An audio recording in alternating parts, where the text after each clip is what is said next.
এই টোটাল পৃথিবীর মালিক সে আল্লাহর প্রতিনিধি আমরা আলহামদুলিল্লাহ।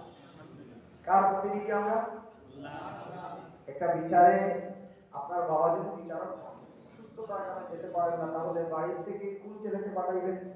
হাবাবু বা আলুয়া কানা ভালোটাকে পাঠাইবেন। যার জ্ঞান আছে, বাবার রিপ্রেজেন্টেটিভ হিসাবে বাবার বিচারটাকে সম্পাদন করতে পারে যোগ্য দক্ষ ছেলেটাকে পাঠাইবেন। তেমনি ভাবে আল্লাহ রাব্বুল আলামিন এই সৃষ্টির মধ্যে আমার পরিচয় দিয়েছেন, আপনার পরিচয় দিয়েছেন। আমরা হচ্ছে ইন্নী জাইলুল ফিল আরদি খলিফা। এই জমিনের মধ্যে এই পৃথিবীর সৃষ্টিকর্তা আল্লাহর প্রতিনিধি। আলহামদুলিল্লাহ। প্রতিনিধি হিসেবে আমাদেরকে এমনি পাঠিয়ে দেন নাই, শুধু এমনি ছেড়ে দেন নাই। আমরা রাখালবিহীন গরুর মতো নয়। আল্লাহ রাব্বুল আলামিন আমাদেরকে সৃষ্টি করেছেন, আমাদেরকে শিখানোর জন্য যুগে যুগে নবী পাঠিয়েছেন, রাসূল পাঠিয়েছেন, সাহাবায়ে কেরাম, তাবঈন, তবে তাদের খুলাফায়ে রাশিদিন। আজকে জুম্মাবার পর্যন্ত আমাদের মিম্বর থেকে কোনো না কোনো একজন ইমাম সাহেব দিনের কথা বলেছেন, আল্লাহর পরিচয় তুলিয়ে ধরেছেন, আমাদের লক্ষ্যের কথা বলেছেন, ঠিক কিনা?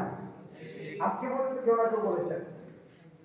প্রত্যেকটা মসজিদে একজন না একজন আমাদেরকে দিনের কথা বলতেছে।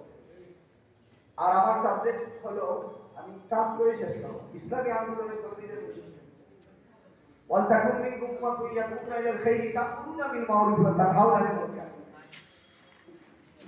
যে উম্মতের মধ্যে একটা দল থাকা উচিত যারা মানুষকে আল্লাহর পথে ডাকবে, ভালো কাজে ডাকবে, খারাপ কাজে বাধা দিবে। এই দলের লোকরা হচ্ছেন আপনারা সংসদের মধ্যে। সংসদে যদি ছাত্র থাকে 10,000, সবাইকে আজকে কেন আনা হয়েছে? সালামের কতজন আছে সংসদে? 500 কর্মী হবে। কথা বলেন আমার সাথে, কতজন আছে? 500 হবে তো? সবাইকে আনেন না কেন? বাছাই করে শুধুমাত্র দায়িত্ব 70 জনকে বা 50 জনকে আনা হয়েছে। কারণ কি? কারণ হলো আপনারা হবেন ডিরেক্টর, আপনারা হবেন পথ দেখানো। আমাদের লিডার যারা নাজমুল ভাই,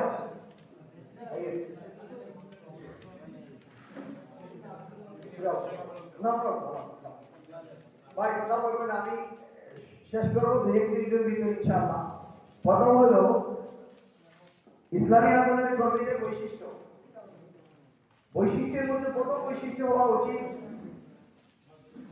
ইন্নামাল আমালু বিন্নিয়াত। প্রথম বৈশিষ্ট্য কি? শুদ্ধ নিয়ত হতে হবে। কি হতে হবে? শুদ্ধ নিয়ত হতে হবে।